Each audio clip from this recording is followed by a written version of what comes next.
డెన్ఫర్ springs అనే ఒక hotel ఉంది. ఆ హోటలే హాంటెడ్ కాదు, కానీ ఆ హోటల్లో ఉన్న ఒక రూమ్ మాత్రం ఖచ్చితంగా హాంటెడ్. ఆ హోటల్ 8th ఫ్లోర్ లో ఉన్న 873 అనే రూమ్ గురించి ఎన్నో భయానక కథలు ఉన్నాయి. అవన్నీ ఎక్కడ మొదలయ్యాయో దాని గురించే మాట్లాడుకుందాం.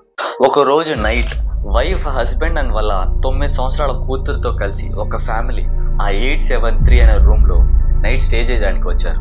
ఆ నైట్ ఆ గదిలో ఏం జరిగిందో ఎవరికీ తెలియదు, కానీ తెల్లవారేసరికి ఆ భర్త వాళ్ళ భార్యని, కూతుర్ని కిరాతకంగా చంపి తను ఆ ఫ్యాన్ కి ఉరేసుకొని చనిపోయాడు. ఆ ఇన్సిడెంట్ తర్వాత ఆ రూమ్ లోకి ఎవరు వచ్చినా సరే వాళ్ళకి గోడల మీద ఏవో రక్త మరకలు కనిపిస్తున్నాయని, ఎవరు దయ్యంలో అరుస్తున్నట్టు వినిపిస్తుందని, వాళ్ళ బిడ్డ మీద పడుకున్నప్పుడు కాళ్ళు పట్టుకుని ఎవరు లాగేస్తున్నట్టు అనిపిస్తుందని చెప్తూ ఉండేవాళ్ళు.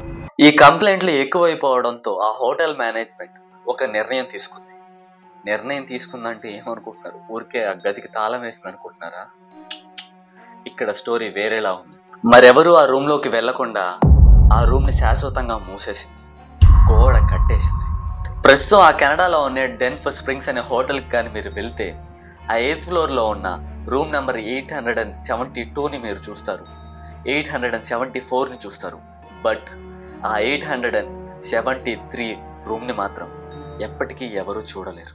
ఇంకా ఆ గోడ వెనుక ఆత్మలు అలాగే సజీవంగా ఉన్నాయా అంటే ఎవరికీ తెలియదు. బట్ అది పెట్టిన భయం మాత్రం నిజం. ఇలాంటి మరిన్ని హారర్ స్టోరీస్ కోసం ఈ వీడియోకి లైక్ చేసి మా ఛానల్ని సబ్స్క్రైబ్ చేసుకోండి.